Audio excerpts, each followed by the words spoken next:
രേഷ്മ, രാഹുൽ മാങ്കൂട്ടത്തിലിൻ്റെ മുൻകൂർ ജാമ്യ ഉത്തരവിൽ നിർണായക പരാമർശങ്ങൾ ആണ് ഹൈക്കോടതിയുടെ ഭാഗത്തുനിന്നുണ്ടായിരിക്കുന്നത്.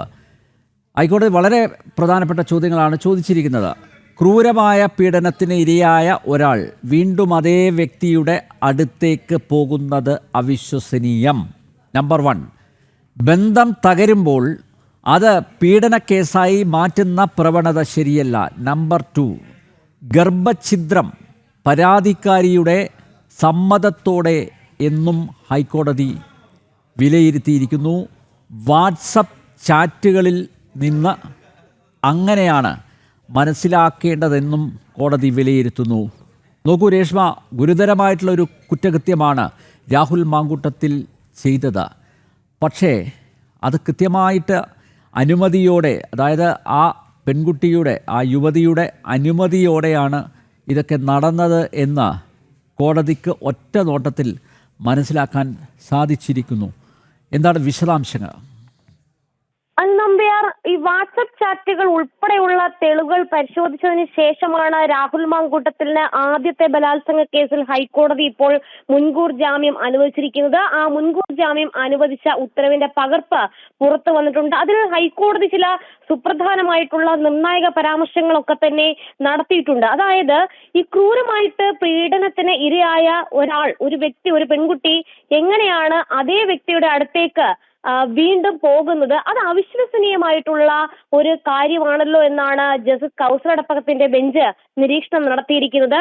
അത് മാത്രമല്ല, ഉഭയകക്ഷി സമ്മതപ്രകാരമുള്ള ബന്ധമായിരുന്നു ഇതെന്ന സൂചന ലഭിക്കുന്നുണ്ട്. വാട്സപ്പ് ചാറ്റുകളിൽ നിന്ന് അടക്കം ലഭിക്കുന്നത് ഉഭയകക്ഷി സമ്മതപ്രകാരമായിട്ടുള്ള ബന്ധമായിരുന്നു ഇരുവരും തമ്മിൽ ഉണ്ടായിരുന്നത് എന്ന് വ്യക്തമാകുന്നുണ്ട്. മാത്രമല്ല, ഈ ബന്ധം തകരുമ്പോൾ അതൊരു പീഡന കേസായിട്ട്, ബലാത്സംഗമായിട്ട് മാറ്റുന്ന പ്രവണത അത് ശരിയല്ല. നേരത്തെ തന്നെ ഹൈക്കോടതി, സുപ്രീം കോടതിയും സമാനമായിട്ടുള്ള നിരീക്ഷണം, അതോടൊപ്പം തന്നെ ഉത്തരവുകളൊക്കെ തന്നെ മുൻകാലഘട്ടങ്ങളിൽ ഇറക്കിയതാണ്. അതായത്, ഉഭയകക്ഷി സമ്മതപ്രകാരമായിട്ടുള്ള ലൈംഗിക ബന്ധങ്ങളെ അത് ബലാത്സംഗമായിട്ടൊന്നും തന്നെ കണക്കാക്കാനാകില്ല എന്നുള്ളതാണ് മേൽക്കോടതിയൊക്കെ തന്നെ ഉത്തരവിറക്കിയത്. അത് വീണ്ടും ഹൈക്കോടതി ഇപ്പോൾ ആവർത്തിച്ചുവെന്നേ ഉള്ളൂ.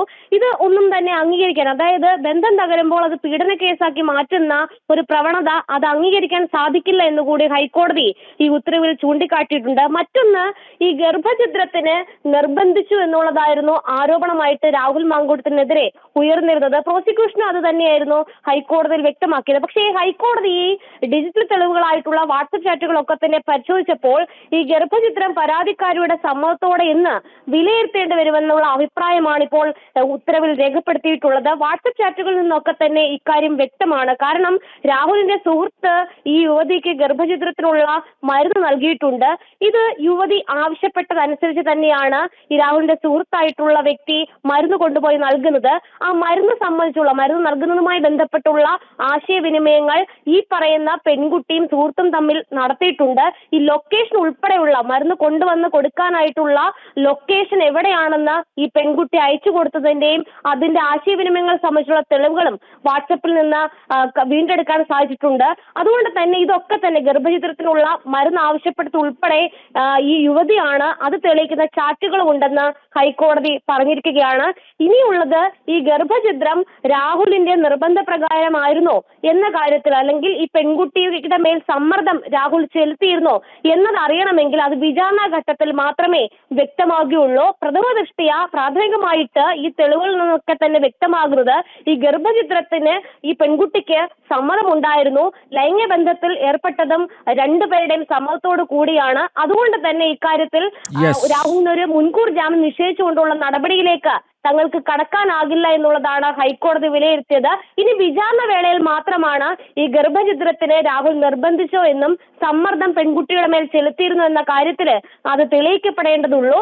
എന്തായാലും ഈ ചാറ്റുകൾ ഉൾപ്പെടെയുള്ള തെളിവുകൾ സ്വീകരിച്ചുകൊണ്ടും അത് പരിശോധിച്ചുകൊണ്ടുമാണ് രാഹുൽ മാങ്കൂട്ടത്തലിന് ജസ്റ്റിസ് കൗസർ അടപ്പകത്തിന്റെ ബെഞ്ച് മുൻകൂർ ജാമ്യം അനുവദിച്ചത്. ഉഭയകക്ഷി ധാരണ പ്രകാരമുള്ള ലൈംഗിക ബന്ധം ഒരു കുറ്റകൃത്യമായി കാണാൻ ആവില്ല എന്ന സുപ്രധാന നിരീക്ഷണമാണ് ഹൈക്കോടതിയുടെ ഭാഗത്തു നിന്ന് ഉണ്ടായിരിക്കുന്നത്.